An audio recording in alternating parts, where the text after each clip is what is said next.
Well, one design style that continues to be very hot is open plan. But how do you know if the wall you want to remove is a load-bearing one, and what can you do if it is? Let's get the answers from the Brologs, Dave and Joey. Thanks, honey. Hi.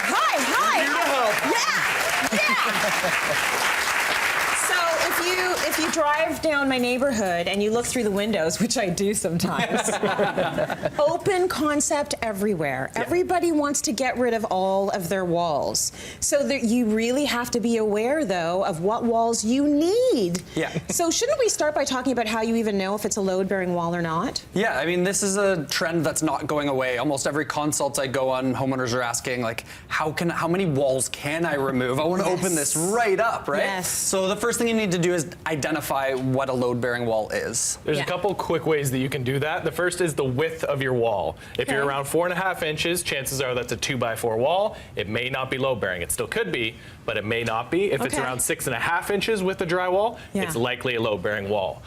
The other thing that's going to identify is if you go down into the basement. You're going to see a steel beams. You want to see if that's directly underneath the wall that you're wanting to get rid of, and that'll also be an indicator that it is load-bearing. I think we have a picture of that. Yes. So this is what you would be looking for. You'd go down there and you'd Exactly. see, so that beam indicates so you can that see the wall's steel doing beam there. work. Exactly. So if there's a wall directly over top of that steel beam on the main floor, Yes. then that means that that's likely a load-bearing wall. Now, because you're such geniuses, you can still do something around getting rid of those walls, even if it is load-bearing. Yes. What do you do? You just need to make sure that it's done properly and that it's structured properly. So bringing an engineer in to spec everything so that your house is going to stay up. Right. So we've got a little demo here to show you. This is an X-ray of behind your walls. This is what you would be looking at. Your exterior walls, this would be our load-bearing wall. Okay. And the joists are your ceiling. And what's happening is they're scissored on top of that wall. So if you take that out, it's all going to collapse. So what you're going to want to do, and what a contractor will do if you hire the right person, is they're going to build a couple temporary walls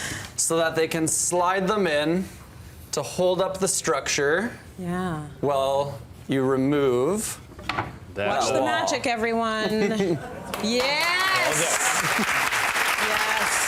Now, we talked to our engineer, and he said we needed this size of beam for this application. Okay.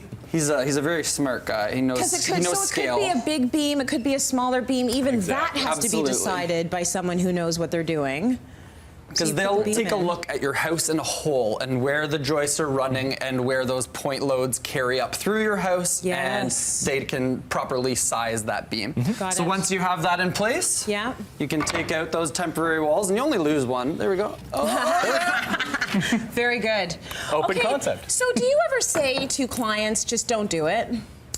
No, I think... Really? I think so opening it up... you can always do something about it. I think you can, and there's always a way of finding a solution. Sometimes the wall can't if there's plumbing or HVAC that's in the wall and they can't be moved, but a lot of the times you can move it to one end or the other end of the wall as long as you have an unfinished basement. Okay, we've got so many pictures of what it can look like. Yes. When you've gotten rid of the walls, which is probably why you always give people the green light. Like, it can look absolutely gorgeous. So take a look at these shots. We've got, and this is with the wall in. This is with the wall in. This is a client of ours that wanted that wall gone. They wanted to see their kitchen expand into both rooms. There was a big dining room beside there that they weren't using. It was literally empty when I went to see it. Okay, let's get rid of the wall then. Let's see how this looks. This is what we did in our kitchen too. We knocked it out, opened it right up, a nice big island across the center of that, and it really transformed that space for them. A lot of people realize the kitchen is the center of the activity, and so the kids might be doing homework, you might be cooking, someone's washing dishes, things are happening. There may be a spontaneous dance party. You never know. You never know. But what you don't want is a separate dining room that's never being used. You just want an eat-in kitchen. So it makes a lot of sense to blow out that wall. We've got some other pictures as well. Yeah, so in that